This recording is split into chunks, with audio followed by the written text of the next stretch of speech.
¡Estás loco, viejo! Y no sé cómo ayudarte.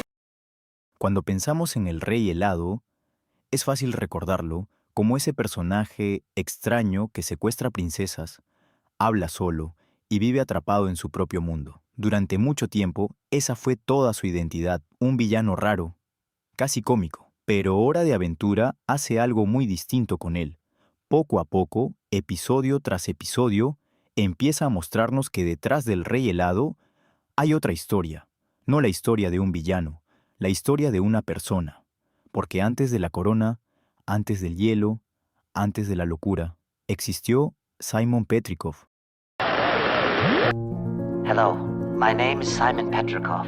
Un profesor, un investigador, alguien con una vida normal, con sueños, con gente a la que amaba. Y lo más inquietante de su historia no es que haya cambiado, es cómo cambió. Simon no perdió su mente en un solo momento dramático. No hubo una batalla final ni un instante donde todo se rompió. Lo que hubo fue algo mucho más humano y mucho más incómodo. Un proceso lento, una decisión tras otra.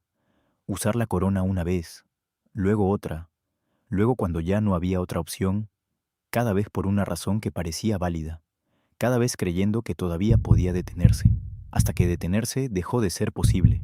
Y cuando finalmente miramos al Rey Helado, lo verdaderamente trágico no es quién es, sino recordar que alguna vez fue alguien completamente diferente. Esta es la historia completa de Simon Petrikov, no solo de en qué se convirtió, sino del camino lento y silencioso que lo llevó hasta ahí. Antes de la magia, antes del hielo, Simon Petrikov era simplemente un académico, no un héroe, no un elegido, solo alguien fascinado por la historia y los objetos antiguos. Simon trabajaba investigando artefactos raros, especialmente aquellos con origen dudoso o misterioso. Le interesaba entender de dónde venían, qué significaban y qué historias escondían. Esa curiosidad, la misma que define a cualquier buen investigador, es la que termina cambiando su vida. En algún punto de su carrera, Simon encuentra una corona antigua, un objeto extraño, aparentemente muy antiguo, con un diseño que no encaja del todo con ninguna cultura moderna. Para Simon, esto no es una advertencia, es un descubrimiento. Como investigador, hace lo natural, examinarla, probarla, entenderla, y es en ese momento cuando la corona muestra su verdadera naturaleza. Al ponérsela, Simon obtiene poderes reales, resistencia al frío, habilidades mágicas, algo completamente imposible para un humano. Pero junto con esos poderes, también aparecen los primeros efectos mentales, pensamientos intrusivos, ideas que no siente completamente suyas. No es locura inmediata, es algo más sutil y por eso más peligroso. En esta etapa, Simon todavía está en control. Puede quitarse la corona, puede razonar, puede notar que algo no está bien. Y eso es clave, porque el hecho de que todavía pueda detenerse es exactamente lo que hace que no se detenga. Simon piensa como científico. Si entiende el objeto, puede manejarlo. Si observa los efectos, puede controlarlos. La corona todavía no es una amenaza clara, solo un artefacto poderoso con efectos secundarios. En este punto de su vida, Simon no está solo. Tiene a Betty, alguien que lo conoce, que lo quiere, y que ve en él a una persona brillante pero humana.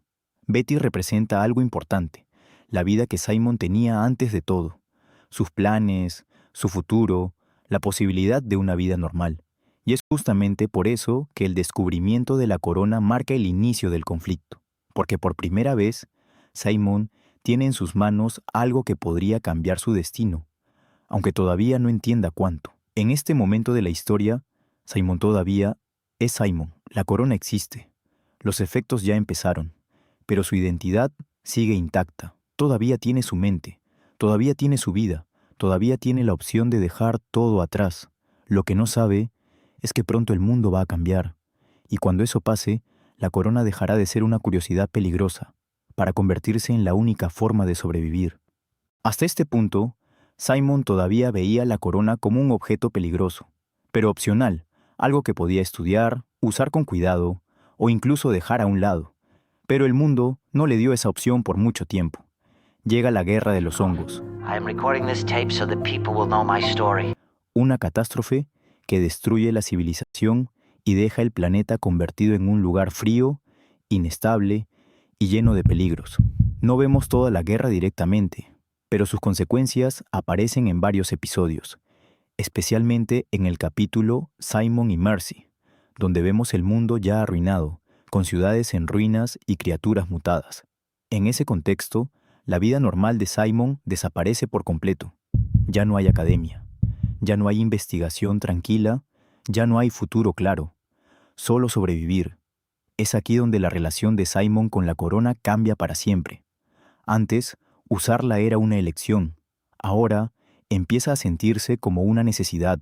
El planeta se enfría, hay amenazas constantes, recursos escasos, y la corona tiene exactamente lo que él necesita: resistencia al frío y poder.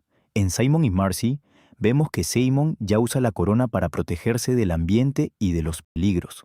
Cada vez que la usa, funciona, lo salva, le permite seguir adelante, pero también vemos algo más. Después de usarla, su comportamiento cambia. A veces habla raro, a veces actúa impulsivamente, a veces parece desconectado de la realidad por momentos. Todavía vuelve a sí mismo, pero cada vez tarda más. Aquí ocurre el verdadero punto de quiebre en su historia, porque el peligro ya no es solo que la corona lo afecte, sino que empieza a necesitarla, y cuando algo peligroso se vuelve necesario, dejarlo de usar deja de ser tan fácil. Simon empieza a justificarlo, solo cuando haga falta, solo para sobrevivir, solo esta vez, pero en un mundo destruido siempre hace falta. Lo importante de esta etapa es que Simon todavía es consciente, nota que la corona lo afecta, nota que su mente se siente distinta después de usarla. En Simon y Marcy hay momentos donde se ve claramente que intenta mantenerse presente para la niña, intentando hablar normal o actuar como antes. Eso significa que su identidad aún no está perdida, pero cada uso deja una marca más profunda que la anterior. En este punto, el mundo ya cambió, y la relación de Simon con la corona también. Ya no es un investigador con un artefacto peligroso. Es un sobreviviente en un planeta destruido, con un objeto que lo mantiene con vida, mientras lentamente empieza a cambiar quién es. Y justo cuando esa dependencia empieza a crecer, aparece alguien que hará que Simon use la corona más que nunca. Una niña sola en medio del fin del mundo, Marceline. Aquí es donde la historia deja de ser triste y se vuelve inevitable, porque la corona ya no solo protege a Simon, ahora lo está reescribiendo. Poco a poco, empieza a olvidar cosas simples, palabras, fechas, incluso por qué está viajando. Pero hay algo que aún recuerda: a Marceline.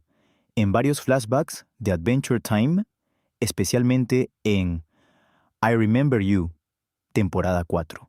Simon y Marcy, temporada 5. Vemos el momento más humano de todos. Simon ya está cambiando. Su voz suena distinta. Su comportamiento empieza a ser errático. A veces ríe sin motivo. A veces habla solo. A veces olvida dónde está. Pero cuando Marceline tiene miedo, él todavía intenta tranquilizarla.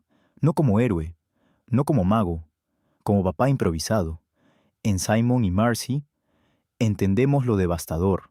Simon sabe que la corona lo está destruyendo. Sabe que cada vez que la usa, pierde más de sí mismo. Y aún así la usa. Para conseguir comida, para proteger a Marceline, para sobrevivir en un mundo muerto. No es locura instantánea, es una erosión lenta. Cada hechizo igual a menos recuerdos. Cada uso igual a menos identidad, hasta que empieza a escribir notas para sí mismo.